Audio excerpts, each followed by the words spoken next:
16वीं सदी के आते आते अंग्रेज भारत पर कदम रख चुके थे। 17वीं सदी के आते आते इन्होंने भारतीय रियासतों और राजा रजवाड़ों के राज्यों में हस्तक्षेप करना चालू कर दिए थे और 18वीं सदी तक आते आते इन्होंने भारत को ऐसा गुलाम बनाया कि सारी कार्रवाई इनकी भाषा इंग्लिश में होने लगी। और आप समझ जाइए कि जिस देश की भाषा ही बदल जाए तो उसकी संस्कृति सभ्यता ही क्या बचेगी। बंगाल को जीतने के बाद अंग्रेजों की नजर अवध पर थी और अवध को जीता भी और हड़पा भी। और हड़प नीति कोई एक दो दिन में नहीं हुई। अंग्रेज पहले आए, यहाँ के लोगों को देखा, समझा, यहाँ के सिस्टम को जाना और उसके बाद बहुत सारी चीजें अपनी किताबों पर उतारा भी और यहाँ के लोगों को उन्होंने असभ्य बताया। अब जो लोग इनके खिलाफ थे या जो जातियां इनके खिलाफ थी उनको अंग्रेजों ने चोर, डकैत, लुटेरे कहकर बदनाम किया। और इस काम को अंजाम देने के लिए उन्होंने लंदन से बड़े बड़े स्कॉलर्स बुलाए, बहुत बड़ा फंड इकट्ठा किया, खर्च किया, क्योंकि उनको पता था जो आज हम किताब लिखवाएंगे उसी का असर फ्यूचर में बना रहेगा, क्योंकि हम जो लिख के जा रहे हैं वही सत्य मानेंगे दुनिया वाले। उनका पॉइंट ऑफ व्यू साइंटिफिक जरूर था, लेकिन निगेटिविटी भर भर के डाली बहुत सारी जातियों के बारे में।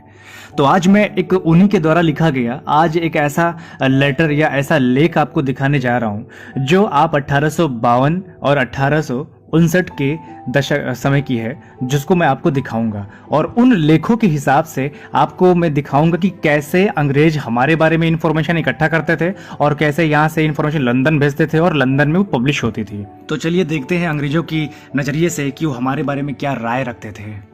1859 की एक किताब पब्लिश हुई और वो किताब Awadh its past and its future के नाम से है, जिसके पेज नंबर 442 पे चलते हैं और यहाँ पर देखते हैं।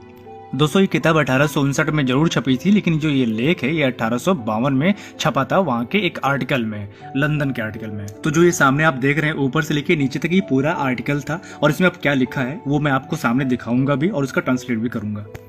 The Pasi live chiefly in the Bangre district in the northern part of this kingdom. They are generally short, square shoulder and well built. राज्य के उत्तरी भाग में बांगरे डिस्ट्रिक्ट में मुख्य रूप से पासी रहते हैं।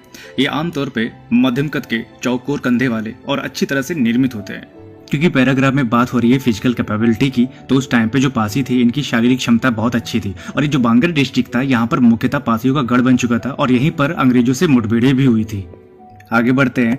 They are brave, active and strong and characteristic, paradoxical as it may appear, as much by their honesty as for their extreme running and deceitfulness. They seldom till the soil. Agriculture is not their forte. They are brave. ये बहादुर थे, सक्रिय थे, मजबूत थे, ये चरित्रवान थे। इनकी विशेषताएं थी, ईमानदारी इनकी चरम पर थी, लेकिन जो चालाक होते थे उनको वैसा ही व्यवहार करते थे। ये मिट्टी तक शायद ही कभी गए हो। कृषि संस्कृति इनके लिए नहीं थी। दोस्तों, यहाँ पर आपको बता दूं कि जो खेती किसानी था ये पासी नहीं करते थे, उसमें ये